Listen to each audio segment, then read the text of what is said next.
Tuesday morning எழுந்தோடனே துணி எடுக்க போயிட்டேன். நேற்று காய வச்ச துணி இன்றைக்கி தான் எடுத்தேன்.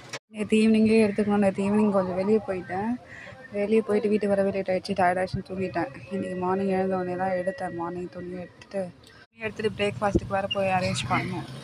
இந்த பெட்ஷீட் வந்து 550 தாங்க. ஆனால் ரொம்ப சாஃப்ட்டு. அதனால் அதை தொட்டு பார்த்துட்டு இருந்தேன். ரொம்பவே சாஃப்டாக இருக்குது. இப்போ தான் வாங்கினோம். ரீசெண்டாக ஒரு 1 வீக் ஆகிடுச்சு. நல்லாயிருக்கு. துணிலாம் எடுத்துன்னு கீழே வந்து சமைக்க ஆரம்பிச்சிட்டேன். இட்லி ஊற்றி வைக்கல, சாதமும் புடலங்காய் சாம்பாரும் வைக்கலாம் தான் புடலங்காய் கட் பண்ணிட்டேன். புடலங்காய் கட் பண்ணி சமைக்க ஆரம்பிச்சிட்டேன். மார்னிங்கே மழை ஸ்டார்ட் ஆகிடுச்சு. எப்படி தான் ஸ்கூலுக்கு போக போகிறேன்னு தெரியல. ரெடி ஆகிட்டு கிளம்பிட்டேன். கிளம்பும் தான் அப்பா கொடை எடுத்துகிட்டு போ, மழை வருதுன்னு நாங்கள் கொடை வாங்கிட்டு கிளம்பிட்டேன். நான் இங்கே அவசரமாக மழையில் எப்படி போகிறதுன்னு பார்த்துட்ருக்கேன். இவன் பாருங்களேன் இப்படி சேர் நல்லா சேஃபாக உட்காந்துட்டு இருக்கான் பாருங்களேன். ஓகே பாய், நெக்ஸ்ட் வீடியோ பார்க்கலாம். வீடியோ பிடிச்சா சப்ஸ்கிரைப் பண்ணுங்கள்.